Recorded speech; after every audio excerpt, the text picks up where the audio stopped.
All right, hey everybody.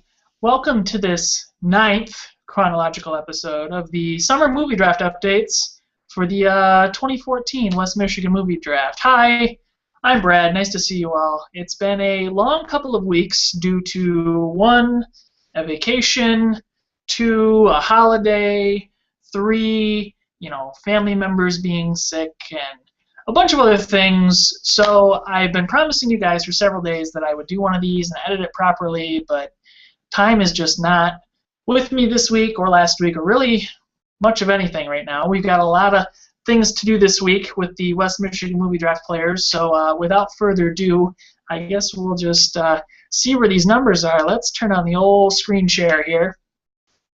And there we go. All right. So episode 9, these numbers are as of June 30th, which was just a couple of days ago. So bear with me as they are a little bit old. We did have a big release this past week with Transformers 4 Age of Extinction. That was for Mark. It had a $100 million opening weekend, which was pretty good. It made over $300 million worldwide, which is pretty impressive. We'll talk a little bit more about Transformers in a minute. But that's probably one of the biggest movies of the summer, and I'm guessing it's going to deliver for the most part for Mark going forward. As far as where places are, Cheetah's in 10th with $494,000. Brian is in, whoa, go back one. Brian is in 9th with $128.5 million. Let's see. Ben is in 8th with $214.7 million.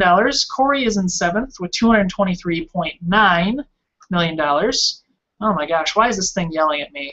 6th place is Jake with $235.1 million. Sean is in 5th with $255.3 million. Let's see. Mark is in 4th with $277.6 million. Brittany has fallen all the way back to 3rd with $286.7 million. Second place is Aaron with $287 million even, and I have jumped into a pretty comfortable lead in first at $382.0 million. As far as releases this week, which should be Friday, July 2nd, that would be, well, I guess not the 2nd. Wow, I'm really not good with numbers. It'd be July 4th. We had Earth to Echo, which belongs to Ben, which is that little kids movie with an alien. And me, well, I had Tammy, the Melissa McCarthy comedy movie, which apparently is supposed to be reasonably funny. As always, you can follow up with some of the stuff at iceman.tumblr.com, as well as twitter.com/iceman, where I talk about things using the hashtag Summer Movie Draft, and there's also the document at bit.ly/WMSMD14, all in capital letters. You get the gist of what's going on. Anyway, let's turn off the old screen share. There it is. We're back. So the numbers have shaken up quite a bit. We got a lot of movies coming out. We still have some movies left to go through. I know that we're counting on some big releases, especially later in the summer, especially for TJ with Guardians of the Galaxy. Well, we'll see how all of that pays off. Now, back for a moment to Transformers 4. I did see Transformers 4, and I would recommend that none of you see that movie. Not to hurt Mark's chances, but it's legitimately a bad movie. I'll give you the quick summary here. Basically, I had no idea that this movie had 25 minutes worth of trailers at the beginning of the movie. So I go in, it's 9 o'clock. It's now 9:30 because of the trailers. The movie starts at 9:30. The movie is 2 hours and 45 minutes long for a movie that's designed for 13-year-olds. I wanted to dig my eyes out of my head. I had to pee so bad from what little bit of Coke I had in my cup that I drank while I consumed popcorn during the movie. I was bored to death halfway through this movie. Just don't.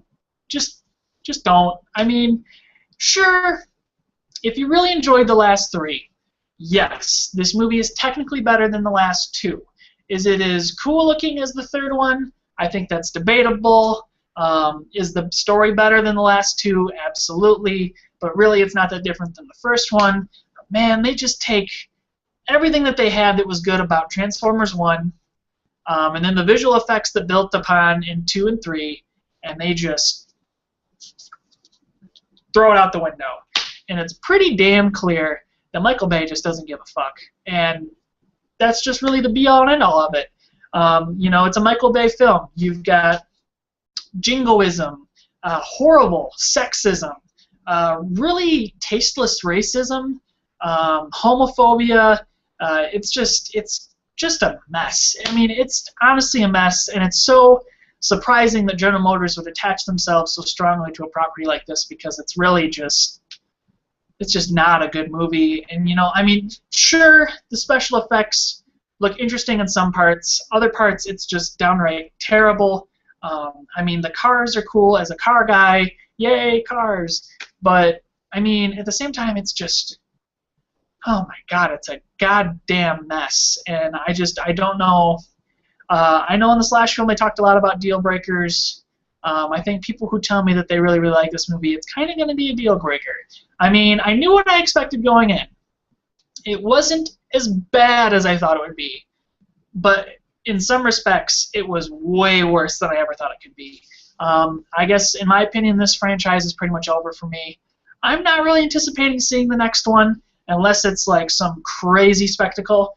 But the fact that this movie has a 17% score rating on Rotten Tomatoes, and it still made $100 million in its opening weekend, I mean, that's beyond me. I mean, look at Amazing Spider-Man 2. It just cracked $200 million, which makes it the lowest grossing Spider-Man movie ever.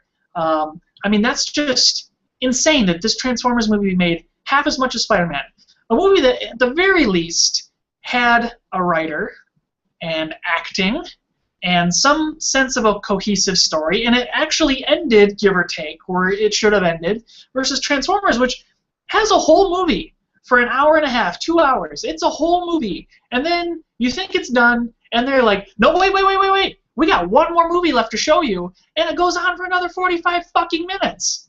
I mean, I don't know what to say about this movie other than just don't even bother going to see it. I mean, unless you're really, really interested in going to see it, and you really, really like Michael Bay's Transformers movies, by all means. But this isn't the same walk in the park that it was however many years ago when the first Transformers came out. Yeah, I mean, Stanley Tucci, he's somewhat redeemable in this film. Mark Wahlberg is Mark Wahlberg, which is funny in a really meta way. But, I mean, I can't think of anything else that's memorable about this movie other than just the sheer outrageousness of damn near everything. So hopefully these movies that come out this week are a little bit better. It's been a bad summer for movies, just all the way around. I mean, you know, save some shining parts. So I will absolutely give Captain America 2 top bill for most people this summer. Absolutely, without a doubt. That was my number 2 movie. Under the Skin, number 1 by far right now. And then from there, it's kind of a crapshoot. I mean, I really haven't seen too many movies where I'm like, you know, wow, this is great. And it definitely reflects in the really low pulls that a lot of films have had. But other good news, Snowpiercer is out in theaters this week, so I am looking forward to seeing that. If you haven't heard about it, it's a Korean kung fu movie with a lot of American and English actors.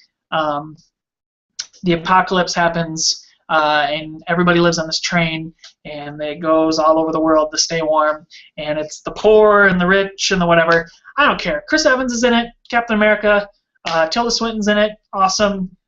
So it's definitely going to be worth seeing, I hope. I know they're playing it here in Grand Rapids. They're playing it elsewhere too, so might be worth checking out. Yeah. Other than that, guys, I know Corey and I are working on some special projects that we'll hopefully be able to let you guys in on reasonably soon. And trying to think if there's anything else good going on. I hope that everybody has a safe July 4th weekend. I hope that you get to enjoy time with your family and enjoy your country as much as I do.